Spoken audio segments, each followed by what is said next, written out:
Hi Ryan, Hey, Debbie. how are you? I'm very well, thank you. How are you? Yeah, very well, thank you. Tell us a little bit more about yourself. I am 35 years old. Currently living in Barcelona, UK citizen. Lived in the UK for most of my life, and then relocated a little while ago with the business that I previously worked for. So I was in the corporate world, and then decided that kind of fancied a different change, and now I've got business ownership.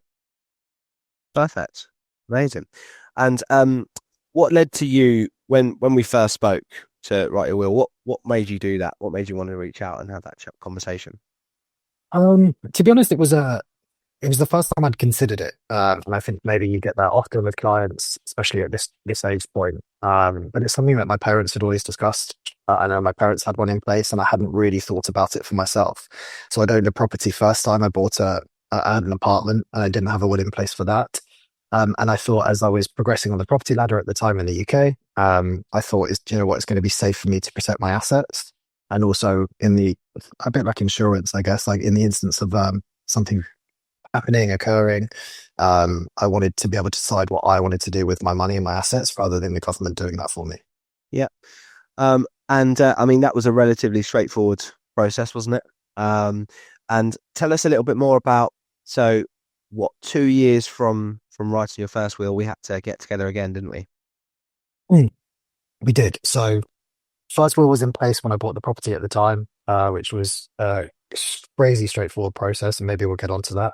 Um, but we then had to reconnect because I had the plans that I was going to be relocating outside of the UK and moving to Europe. So that was also a process that I wasn't sure on what it was and how to do it. But yeah, you made that super simple and straightforward for me. So yeah. You're welcome. Remind me, how did you hear about Soteria? How did we get introduced? I think I'd first seen the brand or the company on LinkedIn. So I was familiar with avocado property. So I sold my house and also purchased my house through the avocado property group. So I used that in the estate agency. Um, it hadn't been like a recommendation, so they didn't say you should do this. I think it had come up in conversation that there was also Soteria planning. And as I said, I saw your content on LinkedIn, reached out to you, and kind of, yeah, the rest was history. Yeah. And so I guess one of the things that we spoke about when you were making that life-changing move from here to Europe, we spoke about, are you going to leave any assets in this country? And obviously that will dictate what you need to do in terms of planning moving forwards.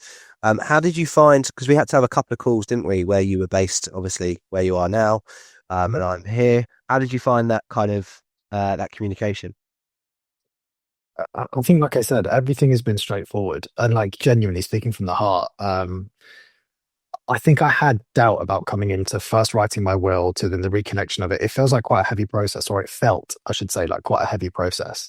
But you're a genuine human. I think you're very easy to interact with. You're a normal, down to earth guy, right? And I think for me, when you're dealing with something that potentially is quite stressful or pressurized, or has a lot of emotion around it, I think you're able to handle that really well. So I think for me, the communication initially writing the will was very good, as I said, but then reconnecting back when I was relocating to Europe, I knew that that conversation was going to be straightforward and easy. We've got Zoom. I'm based in Europe now, and we're connecting via Zoom. So I think you make it accessible, straightforward. It's the same as me jumping down in the car or popping to the office in the UK. So yeah, no difference. Yeah. And I guess a question for you that, if you don't mind answering, when we first connected, from that conversation, did you look at any other companies? Did you do any other research, or was it very simple meeting with me and your decision was decided? Yeah, like one, actually, only one. So it was Sotira and then another company. I won't name the other company. Actually, to be honest, I'd struggle to remember the company's name, truth be told. Um, but I think it was one that my mum and dad had gone through, or at least they'd recommended. It felt like more of a traditional, I don't know how to term it, where I don't want to sound rude, but like a stuffy process. It didn't feel me. It didn't feel like it was the right fit.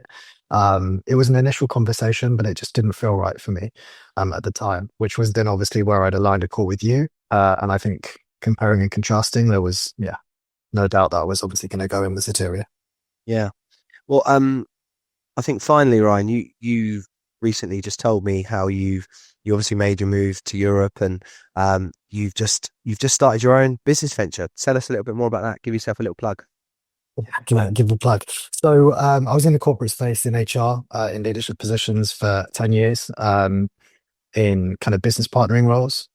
So I wanted to take the experience from that, and I've launched my own coaching business. So I'm in career and leadership coaching, sole founder, business is based from the UK.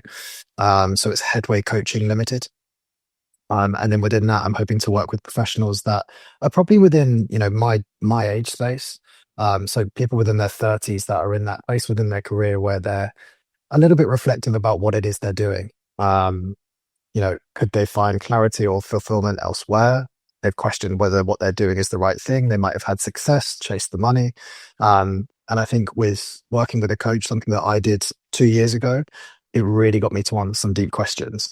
And I found, I guess, my purpose, which is why I created the business that I'm in. I'm doing some HR consultancy on the side as well, which I still enjoy. But yeah, so created the business late last year and enjoying the process as it goes. Stressful though. Good, good. Well, that's fantastic, Ryan. And I really appreciate you sharing your experience. And it's been great working with you. Great to have that relationship with you. And Likewise. amazing the fact that we've got a very similar professional circle. And I know that this will help others feel confident to reach out and make sure their affairs are sorted as well.